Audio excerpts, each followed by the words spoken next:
Ya, Assalamualaikum warahmatullahi wabarakatuh. Halo semuanya, saya akan melanjutkan materi terkait dengan aset tidak berwujud. Ada di KISO chapter 12. Kita lanjut.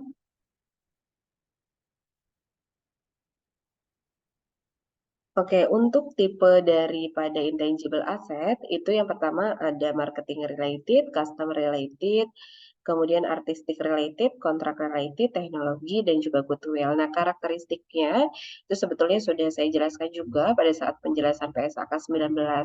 Yang pertama adalah bisa teridentifikasi, kemudian memang secara fisik ya, tidak memiliki substansi fisik, kemudian termasuk golongan non-monetary asset. Kemudian valuasi daripada intangible asset itu adalah diukur pada harga perolehannya. Jadi diakui awalnya memang sebesar harga perolehannya. Nah, harga perolehan atau cost itu include-nya apa saja? Purchase price harga beli atau legal dan juga pengeluaran lain-lain.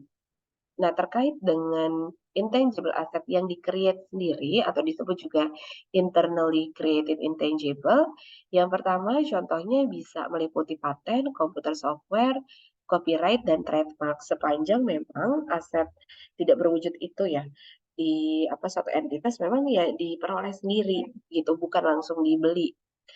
Nah,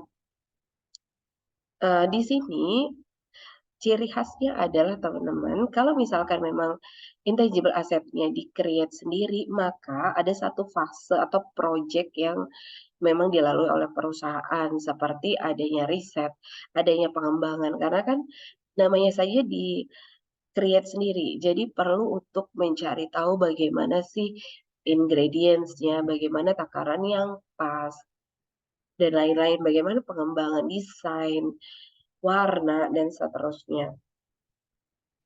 Nah, eh, untuk ilustrasi 12.1 di sini menjelaskan terkait dengan fase ya, fase baik riset maupun development.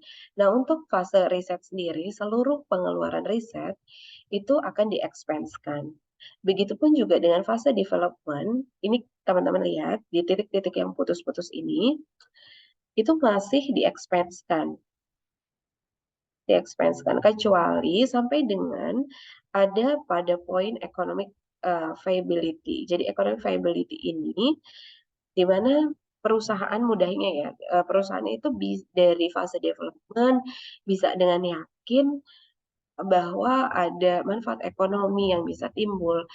Kemudian ada ini ya, ada prospek untuk ada satu prospek barang itu bisa digunakan atau nantinya juga bisa dijual misalkan. Nah, itu berarti ada economic viability di mana pengeluaran dari dan seterusnya sampai dengan economic viability itu timbul maka dikapitalisasi.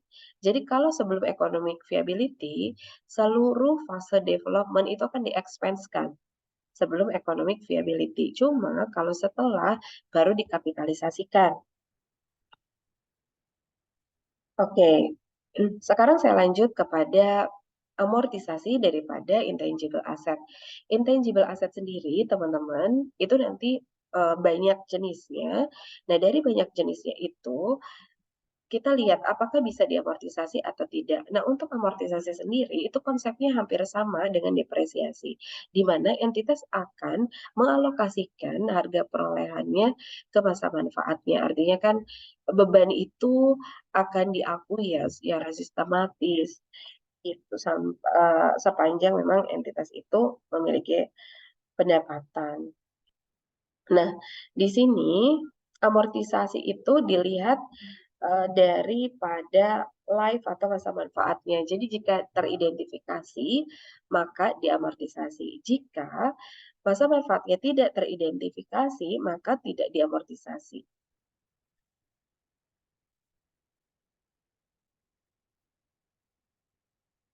Nah, untuk major kategori sendiri daripada intangible asset, marketing related, customer related, artistic, contract related, teknologi related, dan juga goodwill. Oke, yang pertama, marketing related, contohnya trademark atau trade names ya, teman-teman. Nah, untuk, nama dagang gitu ya, ataupun apa, nama dagang ataupun satu logo gitu ya. Nah, ini teman-teman, di aturannya adalah memang ada haknya. Nah, haknya itu bisa terus diperpanjang seterusnya sampai dengan perusahaan memang memerlukan trademarks itu atau trade names itu. Jadi di sini memang tidak bisa teridentifikasi karena itu tadi ya sifatnya hak tersebut di terus-terusan bisa diperpanjang. Maka di sini untuk yang trademarks dan juga trade name itu tidak tidak diamortisasi karena tadi bisa diperpanjang terus.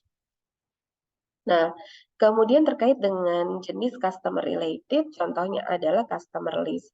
Nah, untuk customer list itu adalah informasi-informasi misalkan terkait dengan demografi customer dan lain-lain yang bisa saja dijual oleh satu perusahaan ke perusahaan lain. Nah, informasi itu kan memang punya relevansi, teman-teman, punya umur ya. Contohnya, customer itu misalkan domisili. Domisili saja bisa saja berpindah dari satu tempat ke tempat lain. Kemudian preferensi kesukaan itu juga bisa berubah-ubah ya. Kecenderungan berubah-ubah atau faktor-faktor lain ya yang bisa berubah-ubah seperti penghasilan dan lain-lain. Nah, ini berarti memang memiliki masa manfaat karena relevansi tadi gitu, relevansi informasinya sehingga di sini bisa diamortisasi sesuai dengan estimasi masa manfaat daripada customer list. Contohnya, green marketing itu mengakuisisi customer list dari satu newspapers sebesar 6 juta euro dengan entry customer list pada cash 6 juta. Nah, karena di sini diestimasi memiliki masa manfaat 3 tahun, berarti amortisasi per tahunnya adalah 2 juta. Nah, kebetulan diperoleh atau diakuisisinya pada awal Januari ya, artinya di 2019 full 1 tahun diamortisasi dengan journal entry amortization expense pada customer list sebesar 2 juta. Itu akan di record di Desember akhir 2019, 2020, dan 2021. Namun, jika customer list-nya pun mau diganti ke akun accumulated amortization, itu bisa saja. Jadi accumulated amortization itu merupakan sub-account atau kontra akun daripada customer list. Tapi bisa juga untuk mengkreditkan langsung akun customer list. Artistic related intangible asset, selanjutnya jenis lainnya ya daripada intangible asset. Contohnya adalah terkait ciptaan musik, gambar, video, audio visual, fotografi. Nah, ini teman-teman ciptaan, berarti kan ada penciptanya. Nah, hak untuk pencipta disebut juga dengan hak cipta. Hak cipta itu memiliki umur dari dia diciptakan.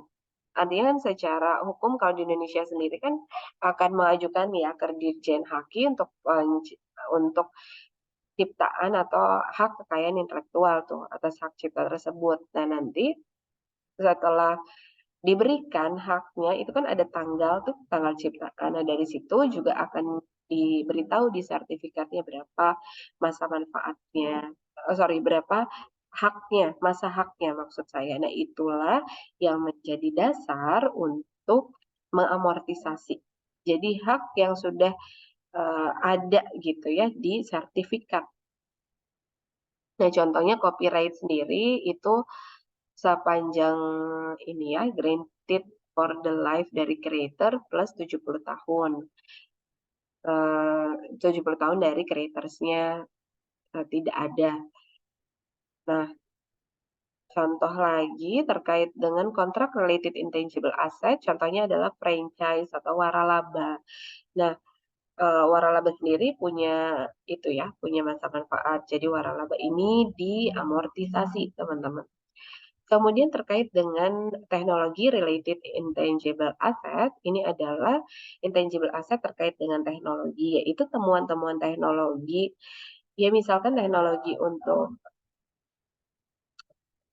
misalkan mematenkan teknologi swipe up, swipe down, kan biasanya kita kenal ya dipatenkan ya oleh ya perusahaan seperti Samsung, iPhone, dan lain-lain.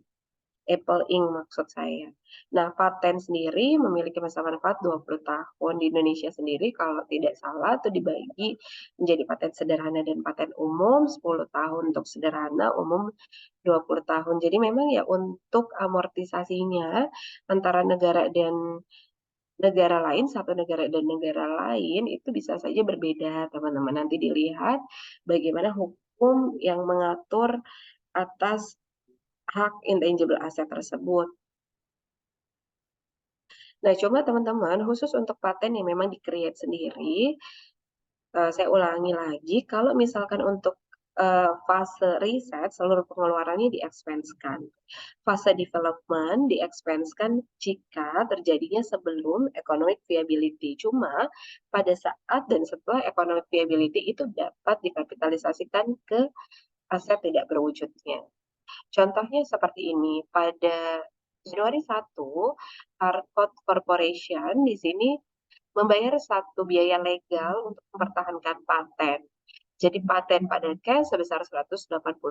Nah, atas paten tersebut diamortisasi 10 tahun. Karena dia di 1 Januari, maka di Desember 31 kan full 1 tahun ya amortisasinya diakui. Paten amortization expense 18.000 pada paten atau akumulasi amortization 18.000. Sekali lagi, akumulasi amortization itu merupakan aset, tapi kontra aset. Atau bisa juga langsung ke patennya aja. Lanjut lagi ke tipe yang terakhir adalah goodwill.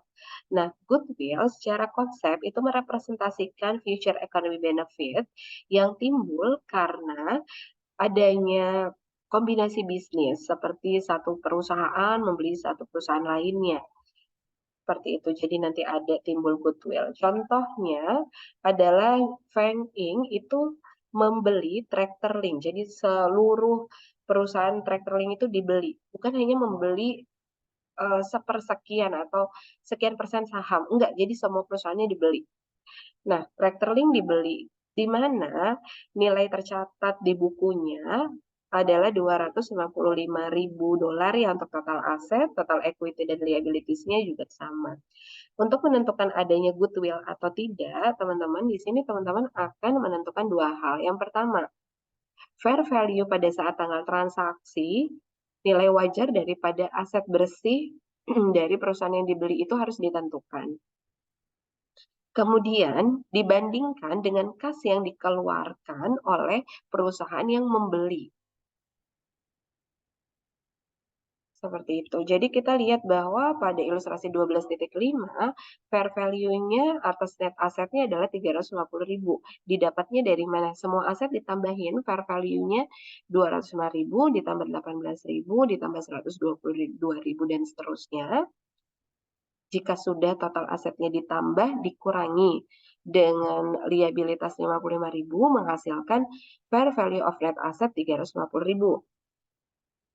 Namun karena Feng bisa saja melihat bahwa prospek pembelian Tractor Link itu baik, nantinya banyak manfaat yang diberikan, bisa saja kalau dia sudah tahu bahwa fair value atas assessment daripada jasa penilai ya 350 nih, tapi dia bisa saja untuk Feng-nya membeli di atas 350. 400, berarti kan ada selisih nih teman-teman. Nah, selisih itulah disebut goodwill. Jadi ketika Feng membayar lebih tinggi daripada fair value daripada net asset Tractor Link, maka di sini timbul goodwill.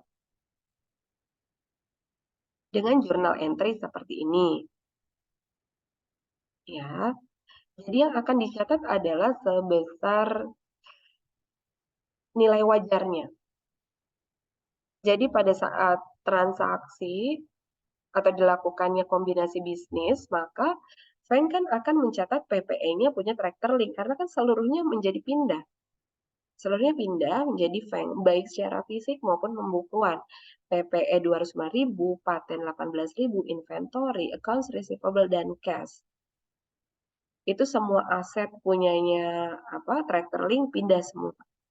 Kemudian liabilities-nya juga pindah juga. Jadi Feng sekarang punya tambahan liability sebesar 55.000. Nah, kemudian goodwill-nya tadi ya, selisih antara 350 dengan 400 dicatat sebagai aset. Nah, di sini kas yang dikeluarkan tadi di soal 6.000.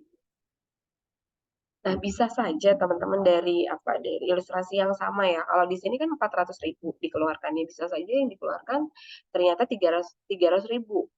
Berarti kan pembayaran kasnya lebih rendah daripada fair value of net asset. Jika seperti itu, maka selisihnya tidak akan ada di debit. Selisihnya akan ada di kredit dan diakui sebagai gain. Itu jadi adanya ya di laba rugi. Itu bukan di goodwill, bukan di laporan posisi keuangan. Nah, untuk lebih lanjut terkait dengan goodwill, terkait dengan kombinasi bisnis, itu akan teman-teman pelajari lebih lanjut pada akuntansi keuangan lanjutan. Oke, untuk konsep saya rasa sudah cukup. Kita langsung latihan soal. Ada di 12.1. Teman-teman akan diminta mengidentifikasi ya kalau di soalnya yang masuk ke dalam PPE mana aja dan kemudian yang tidak masuk ke PPE itu akan dikategorikan kemana. Nah, ini ada beberapa poin saja ya yang saya jawab. Nomor 1, investment in affiliate company. Investasi pada perusahaan afiliasi. Ini masuk sebagai investasi jangka panjang ya. Berarti masuknya sebagai aset tidak lancar di laporan posisi keuangan perusahaan. Yang kedua, timberland atau tanah hutan yang merupakan PPE pada aset tidak lancar jika memang timberlandnya itu kalau aset tetap yaitu digunakan sendiri ya teman-teman. Nah, kemudian yang ketiga sebagai beban riset pengembangan. Ternyata ada biaya engineering terkait dengan desain dari suatu produk sampai dengan tahap manufaktur. Nah, ini memang tidak ada keterangannya ya atas biaya desain tersebut. Apakah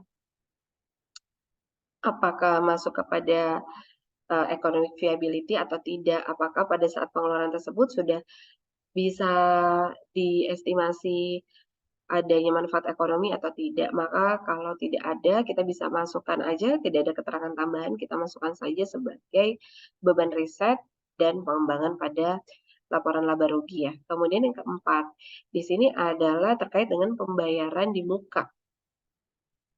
Pembayaran di muka, karena ini ada keterangannya paid in advance, jadi pembayaran di muka terkait dengan sewa. Jadi prepaid rent, dia akan masuknya ke prepayment atau prepaid rent pada aset lancar di laporan posisi keuangan karena memang pembayarannya untuk 6 bulan, maka asetnya lancar. Yang kelima adalah PPE ya teman-teman, masuknya ke aset tidak lancar. Cost of equipment. Nomor 6, cost of searching. Nah, searching di sini itu erat kaitannya dengan kegiatan riset atau research. Riset itu kan dari research. Jadi searching ini ya bagian dari riset. Nah, kalau riset berarti akan masuk sebagai beban. Masukkan saja ke beban riset dan pengembangan. Nah, ini akan tercermin di laporan laba rugi. Lanjut untuk nomor 7, biaya yang timbul untuk membentuk, untuk membentuk ya, atau mendirikan satu perusahaan itu masuknya ke organizational expense. Nah, sama halnya dengan organizational expense, ada juga biaya-biaya startup yang memang perusahaannya baru. Nah, startup untuk new operation itu ada di nomor 9, itu sama dengan organizational expense ya. Itu akan diperlakukan sebagai expense pada saat terjadinya pengeluaran tersebut. Jadi tidak dikapitalisasi ke aset. Yang ke-8, operating loss. Nah, operating loss itu pastinya adalah ada di lini kerugian di bagian laporan laba rugi. Nah, sekarang kita lanjut ke yang masuk kepada intangible asset seperti 13, kemudian 15. Nah, 13 itu goodwill karena mengakuisisi bisnis, melakukan kombinasi bisnis, itu akan diperlakukan intangible asset dan tidak diamortisasi ya. Kemudian, oh ya, saya lupa menjelaskan, goodwill itu memang tidak diamortisasi, hanya saja PSAK mensyaratkan bahwa untuk goodwill setidaknya ada 1 kali assessment dalam tiap tahunnya, itu untuk entitas mengakses apakah goodwill itu nilainya turun atau tidak. Tidak diamortisasi untuk goodwill, tapi tiap tahunnya harus diakses penurunan nilai. Kemudian yang ke-10. Ke-10 adalah membeli franchise. Nah, franchise ini merupakan aset tidak berwujud dan diamortisasi juga. 12. 12 ini testing ya, testing in search. Jadi ini masuknya juga ke riset ya, teman-teman. Sorry, yang 12 ini tidak masuk intangible asset, jadi dia masuknya ke beban riset dan pengembangan. Tadi yang masuk ke intangible asset ya, tadi ada franchise, ada goodwill ya. Terus juga ada ini juga nih teman-teman, 15 ya. 15 itu paten ya. Paten, 16 juga paten terkait dengan biaya legalnya. Oke, nah kita masuk lagi ke 12.3. Nah, di 12.3 teman-teman, jadi di sini kita diminta mengidentifikasi ya mana saja yang masuk ke komponen intangible asset. Nah, ini yang bisa dimasukkan yang pertama trademarks dan juga goodwill. Jadi totalnya adalah 20.000 trademarks, kemudian goodwill-nya ada 75.000, jadi 95.000. Kalau organizational cost itu adalah di-expense-kan ya, seperti legal, governmental fees, kemudian biaya-biaya untuk entitas baru ya, mengorganisasi entitas baru. Kemudian yang kedua, bonds payable. Bonds payable itu merupakan utang jangka panjang. Kemudian yang ini salah. Kemudian deposit iklan. Nah, deposit iklan merupakan prepayment juga. Jadi prepaid expense. Jadi ya mendeposit ya, membayar lebih dulu gitu. Jadi di sini adalah prepayment, bukan intangible asset. Kemudian yang keempat adalah di sini terkait dengan equipment yang dibeli pada saat research and development. Jadi dia namanya aja equipment. Jadi ya diperlakukan sebagai PPE. Gitu. Nah, kemudian yang kelima. Yang kelima ini ada biaya dalam kurung all research phase. Jadi seluruh biaya yang timbul pada fase riset. Nah, berarti biaya-biaya ini ada masuknya ke beban. Jadi yang tidak masuk, jadi yang bisa diakui hanya trademarks dan goodwill. Total 95.000. Oke, saya lanjut ke soal 12.6 ya.